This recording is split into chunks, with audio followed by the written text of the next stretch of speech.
What's going on, you guys? Welcome back to another episode of The Bullpen.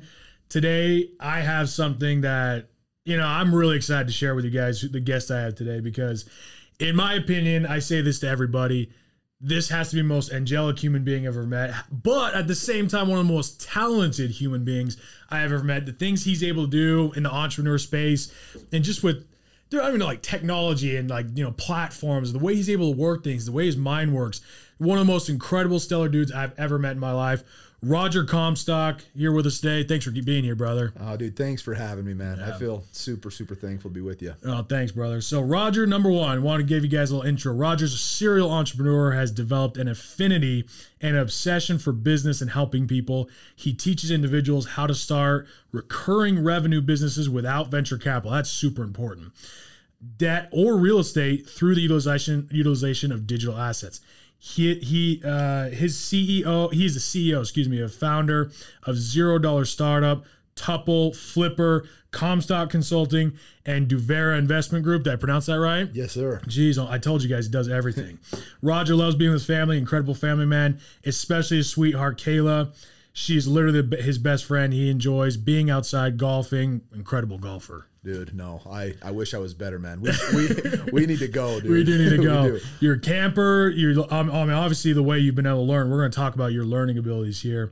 Thinking, reading, laughing, accomplishing goals, and helping people understand and reach their potential. He also has a Goldendoodle named Max, who's basically his shadow wherever he goes. Is that right? Yes, sir. Cool. And if you guys want to get a hold of Roger, you can follow him on Instagram at roger.comstock. And you can learn more about what he does at $0startup.com. So first and foremost, brother, there's a lot to unpack here. But before everything, I could talk days about your skill sets and what you've been able to do. And honestly, how you've been able to help me in my business, how you've been able to help a ton of entrepreneurs. Dude, your skill set of being able to help people start a business with $0 is something that could change people's lives. But before we get into that, I just want to kind of tease everybody. We're going to get into that. What's your story, man? I want to know more about you, like at a deeper level. What's your story? Yeah, dude.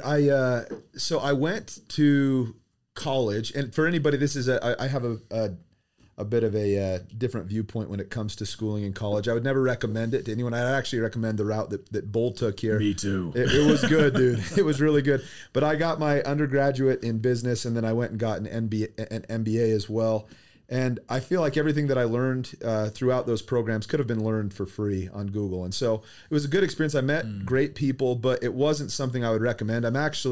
We have kind of an uncanny way that me and my sweetheart are going to do things with our own children. We're going to have them convince us why they want to go to college. They're going to fail. Exactly. Yeah. I want to be able to understand what their reasoning is, because I think there are so many opportunities now that we have to be able to learn in ways that are much more effective from people that have been there and done that, in comparison to going to some brick and mortar, establishment. And so that I went to college, and afterwards I had really, as a kid, I'd never planned specifically to go into entrepreneurship.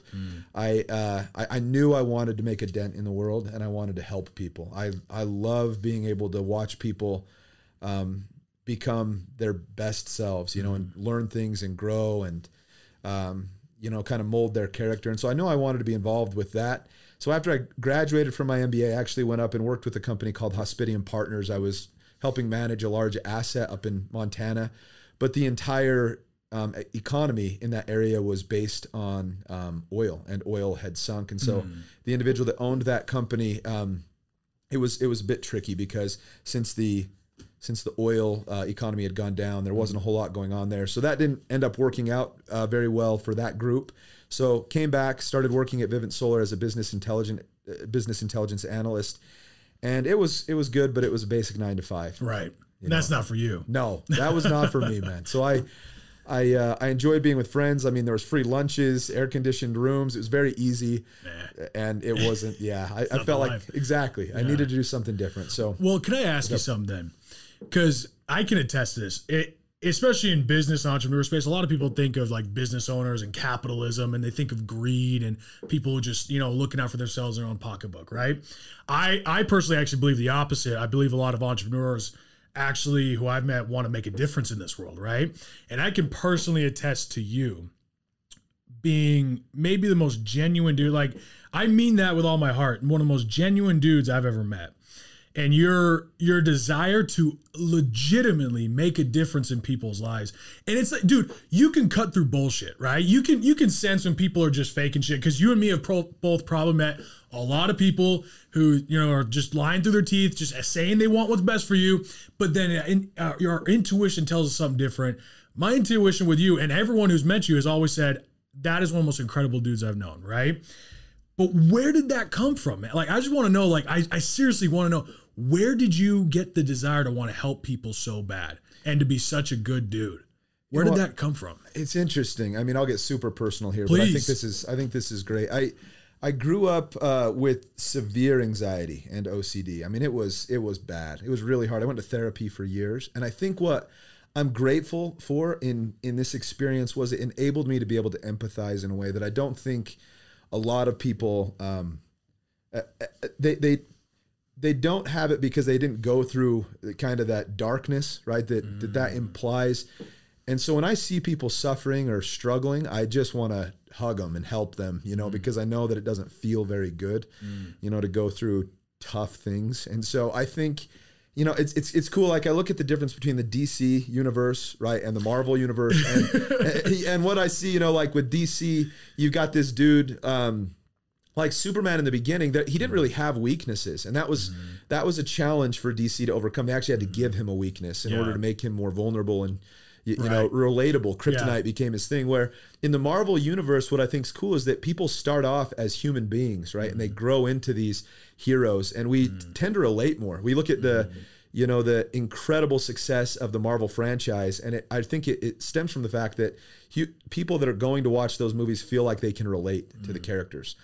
And I think in my own life, you know, I really love entrepreneurship because it gives me an opportunity to work with people. And Zig Ziglar said, you can have anything in life that you want as long as you help other people get what they want. And I think, dude, that's kind of a mantra for my life. I love helping people get what they want and watching them grow and kind of being there with them, you know, through their experience. Well, which is what makes you such an amazing entrepreneur. I mean, we're talking about how many different businesses that you're successful with. And really, at the end of the day, entrepreneurs, they just look for problems and want to fix problems, right? But dude, like, because I'm really intrigued, because you just said something like about anxiety, right?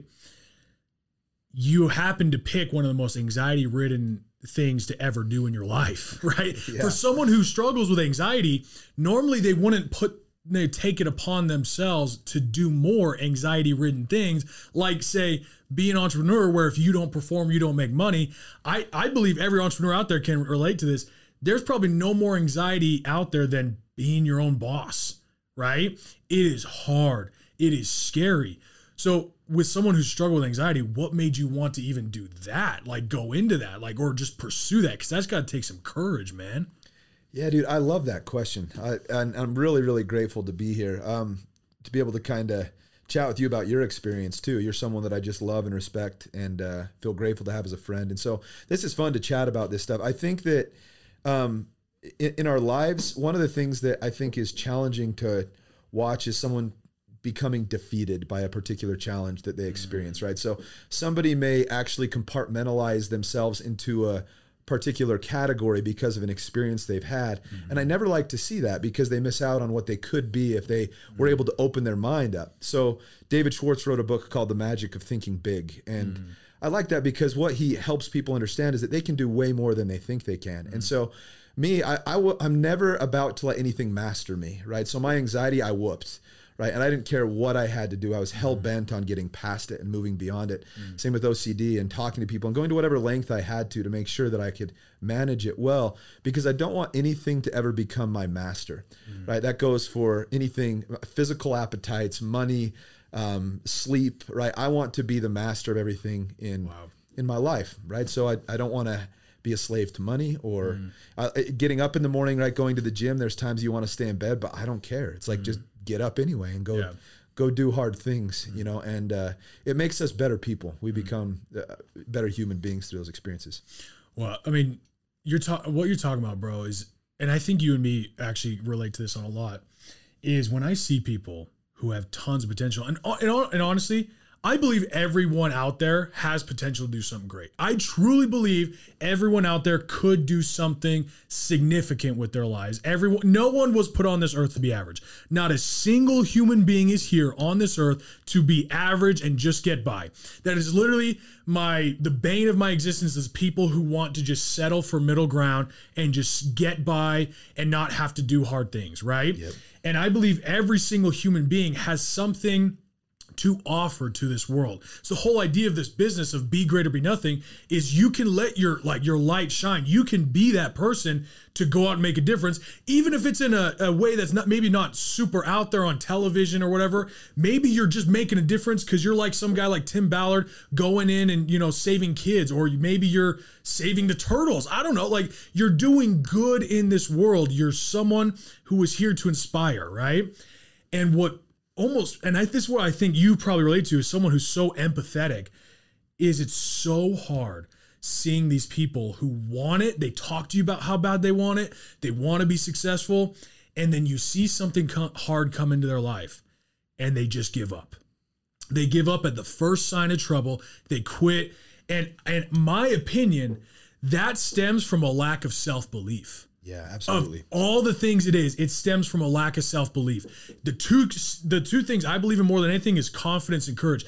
If anything comes your way, you have the confidence, the self-belief to say, I can do it. I can do whatever I put my mind to. And if you believe that, no matter what comes your way, no matter what anyone says out there, no matter how many haters on TikTok say they don't like your, the hairdo or whatever, these little kiddos on Call of Duty or whatever, nothing will stop you because you believe in you, right? And you have the courage to move forward. And you're a perfect example of that, because someone who struggles with anxiety happens to choose probably the most anxiety-ridden profession of entrepreneurship, and you're out here making a huge difference in people's lives.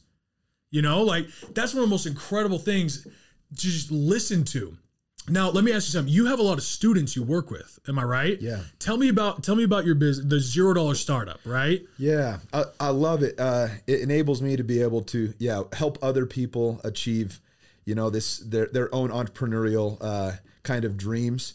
It's a blast. So we utilize digital assets to be able to help individuals generate passive income, and they don't need venture capital to do it or any sort of debt to be able to start a business, which is really, really a wonderful thing for them. The students are finding a ton of success, which I've loved to be able to observe as well. But one of the things that I like that you said was a lot of the success I see in the students is stemming from their own personal belief system about what they have the ability to accomplish. James Allen wrote a book called As a Man Thinketh, and so good. One of the quotes there, he says, your mind is a garden, your thoughts are the seeds. You can grow flowers or you can grow weeds. And I think it's great because people don't truly understand how powerful their minds are, and what they can do. You have taught such important things about this mind palace, right? Which I love your story. It's so inspiring. It's so inspiring. I wish everyone in the world could hear your story, because it's important that people are able to go somewhere in their mind and create what they want in their future, and then get granular about how they're going to get there, because so many people believe that the road to success is a linear thing where it's like, hey, I'm at 1 now and I want to be at 10. Well, all I have to do is just, take a straight shot up there, when really there's a lot more volatility, in that line of high ups and low downs. Low down, yeah. Yeah, all the way up to the 10, but it's the experience that is so meaningful the entire way. It's what makes all the difference, Right. So $0 startup, right? Now, talking entrepreneurship here, talking the ability to start a business with $0. I believe that could change the world. Yeah. Because think about that. What is the number one reason why people don't get started? I guess there's really two answers to that. Now that I'm saying that, there's two answers to that. Why people don't get started, why the graveyard is full of good ideas, right? Yep. Is number one, a lack of self-belief. Number two, a lack of know-how, right? A lack of just knowing how to get started. The most dangerous information is the information you don't know, right? That's what's going to hurt you. That's what's going to keep you from what you would want to accomplish, right? Yeah. You're obviously a student of a lot of people. I can't wait for the, Zig Ziglar book to be right next to the Roger Comstock book at the library, right? You need to write a book, by the way, brother. You're kind, man. Dude, thank you. But when it comes to entrepreneurship and just making that happen, a lack of self-belief and also a lack of know-how. If someone were to come to you just right off the bat, now maybe you're giving away some secrets here, but just give us a little sample. Someone comes up to you and says, what do I need to do to start a business? I have no money. That's a huge question. I get DM'd every day. Someone comes up to you and says, I want to start a business. I want to be successful, but I have no money. What do I do? Yeah, here's what I'd say, and I'm not giving away any secrets here. I think it's important that people know kind of what this framework looks like. In my program, I call it the $0 framework, because I think generally, and it's a bummer that this is the case, but most people associate entrepreneurship or startups with risk. It's a correlation they make in their mind that generally ends up feeling negative, right? So a husband who's married and he's got some kids may say, well, now I can't start a business. I wanted to before I was married, but now it's too risky. And that's not the case. Following the $0 framework, what I teach is that people should always get paid first on deals that are being done, and then costs can go out. And that way they are always in the black. They're never going to be in a situation where they're uncomfortable, right? Mm-hmm. So they're going to get paid by a client to be able to serve them in a way. What I teach with digital assets is you can create a digital asset. We can take epoxy flooring. These are people that I've served. Yeah, so absolutely. It's really, really cool. Those guys that do epoxy flooring, they make great money, right? They make anywhere from about $1,500 to $2,500 per floor, so about $2,000 on average on those floors they're covering, but they just don't know how to find work, right? So if I can build a digital asset and I can automatically drive traffic for someone that does epoxy flooring, we can really create a symbiotic relationship by, I can send over to that person 10 to 30 people to that business owner every single month. And if they were able to close 15 of those at $2K average on a deal, they're making $30K. Yeah. And so say I charge them $1,200 a month. That's passive income for me. And I set everything up with automation. Mm-hmm. So my hands are free, right? So they're getting people to work with. My hands are off, and money's coming in to me every single month. They're getting more business, and it's not risky at all because I got paid first.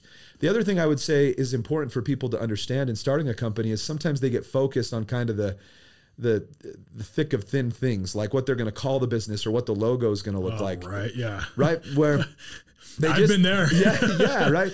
Like people need to be focused on revenue generation, demand generation, making money first. And then once they make money, if they've closed, say they've got 5 clients that are paying them $1,200 a month, that's $6,000 that they have to work with. Right. And then they can make logos and come up with everything else. But I always tell people to, mitigate risk wherever they can first. Dude, that's actually, I don't think people realize the power of what you're saying here, because that is the new wave of business. That is how business will run in the future. Because here's actually an interesting example. Look at cars. Yeah. Have you noticed how many car companies announce a new car? So they really just put together a video or a picture, and they make maybe just one car. They put it out there at this big presentation, and they say, look at this new car coming, right?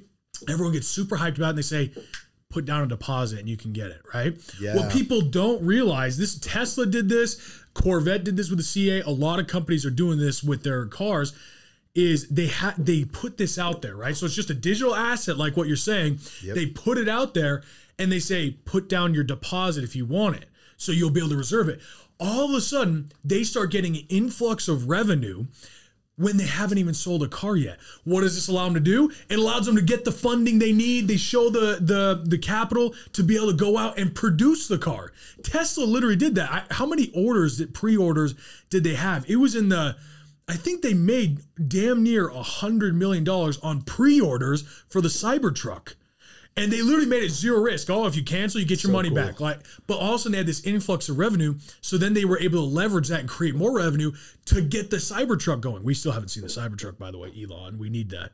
I was kidding. Exactly. But that's a lot. I've noticed that more and more and more. I mean, that's literally the ClickFunnels model.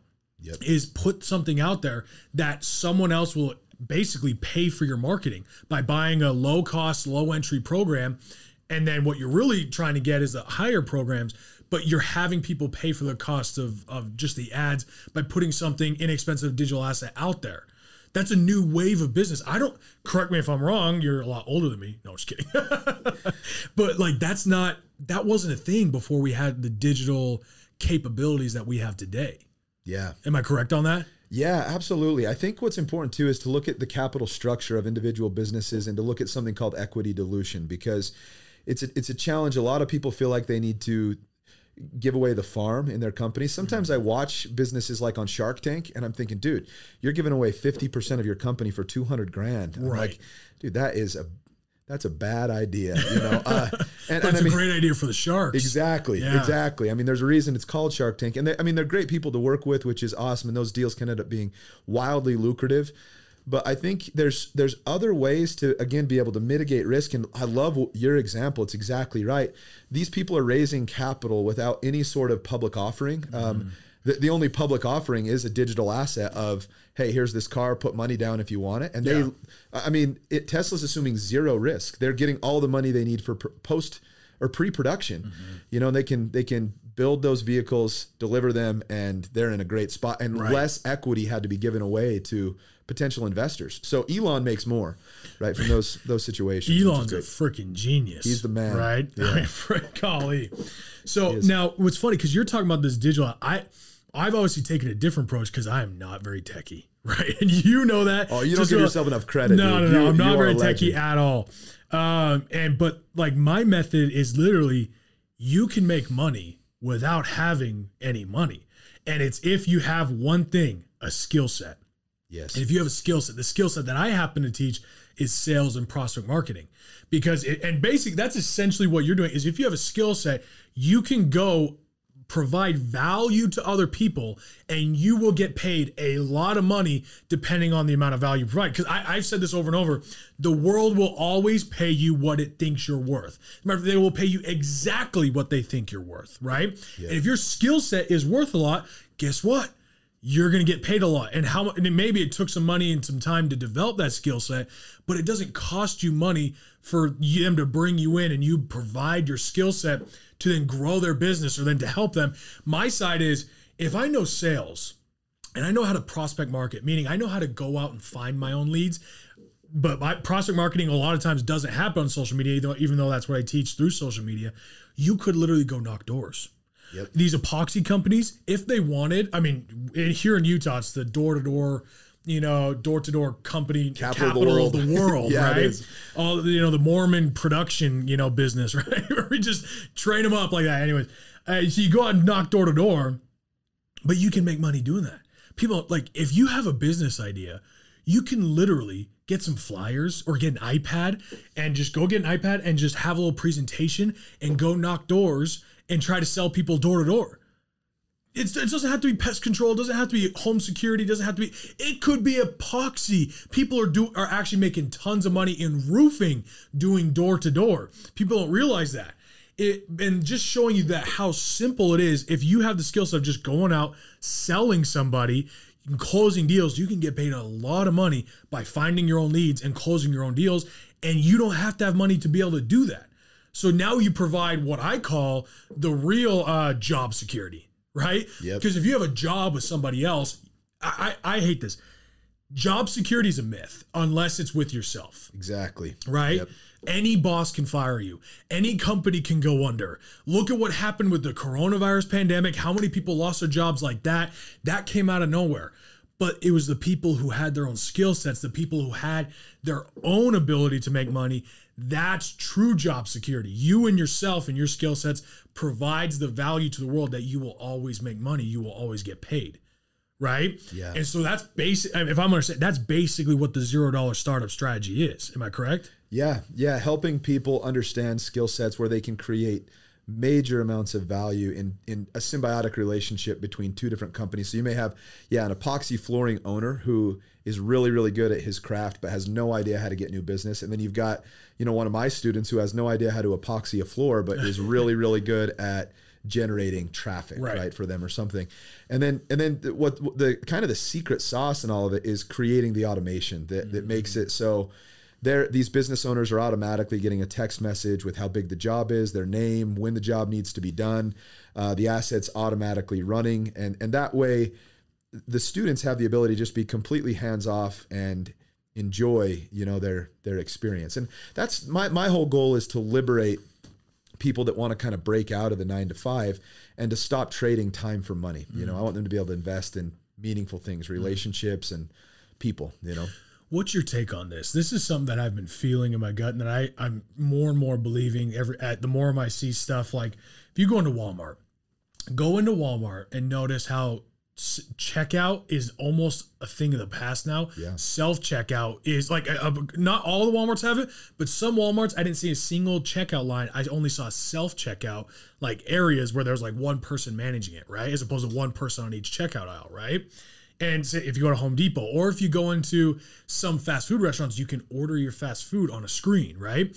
If you go into Alibaba, they say if you want to see our future, go to Japan or China and you can see the technology there. Well, if you go there and you see the production that they have in shipping and freight, a lot of it comes from robots, right? Yeah. A lot of it comes from robots being able to go back and forth. So like if you go into Walmart, there's no self-checkout aisles, right? And this is not all Walmarts. It's some Walmarts. There's no checkout aisles. There's only self-checkout, right? But then you go into fast food chains and you find, like you can just order on the screen, or pizza delivery. Like Domino's just coming out with this new little thing that delivers your pizzas. So it's getting rid of pizza delivery drivers, right? Always on the cutting edge, Domino's. Right. Yeah, They're amazing, dude. Exactly, right? Domino's. Or you go into Japan and you see our future of like the freight, and you think of like how big of a struggle Amazon is having, hiring and firing people who don't want to work, doing boxes, doing the same thing every single day, right? So they have robots replacing that to do just the shipping and handling, just stuff like that, right? And it's made me think more and more, especially with how technology is coming about, that the W-2 job is dying. Yeah. Because it plays onto something you were saying about getting out of the 9 to 5. The more and more I think about it, this might be something that people totally disagree with, but I truly believe this in my heart. I believe a typical W-2 9 to 5 job is going to be a lot more rare than what we're used to, because look at like the hourly paying jobs, all these jobs being replaced with something else, some automated feature that actually, if you look at it from a business perspective, saves them a lot of time, saves them a lot of money, and they don't have to keep hiring and firing and investing into the training. They just have to have the software up to date, or they just have to have, some system going, right? And you look at the way that our world's heading, I truly believe the 9 to 5 job is actually going, like, and here's another one I didn't even think of. When you call into a big corporation, you call their phone, it's almost never someone actually talking. It's a system that you can talk to, and they say, our system can now handle full sentences. Please say what you need help with. And then you just talk to it. You're like, yeah, hey, my thing got delivered, but it needed this is this. Like, okay, we'll route you to the best person to handle. So there's no more like, middle person where like call center. So I look at what's happening with these typical, like almost like lower income jobs, but maybe not even lower income, just almost monotonous jobs that are being replaced. So what's your, the real question I have is like, do you think that's a possibility? Because I truly believe that's where we're heading, by the W-2 9 to 5 job almost being a thing of the past one day. And people are going to have to learn how to make money on their own in a completely different way than just going and getting a job doing something like that. Yeah, that's a really, really interesting question, because I think what people need to be able to learn how to do is to pivot effectively. And it's one thing that entrepreneurship teaches you really, really quickly. And it's one thing that I think is a bit of a challenge for people that are in the in the corporate world, a 9 to 5 job. They're told what to do and they just act off of somebody else's kind of, hey, go do this. Yes, sir, I'll go do that. They don't learn what it's like to be able to adjust and evolve in an economy that's consistently changing. And the rate at which it is changing is insanely rapid now. I mean, our technology today compared to what it was 10 years ago is exponentially better. And so people, our minds also have to be able to evolve to those kinds of changes. And what I fear is that people in 9 to 5 jobs are conditioned to be able to take orders, right? In comparison to being able to know, hey, this is what's happening either in the micro or macro economy, and I need to know what I can do to now adjust.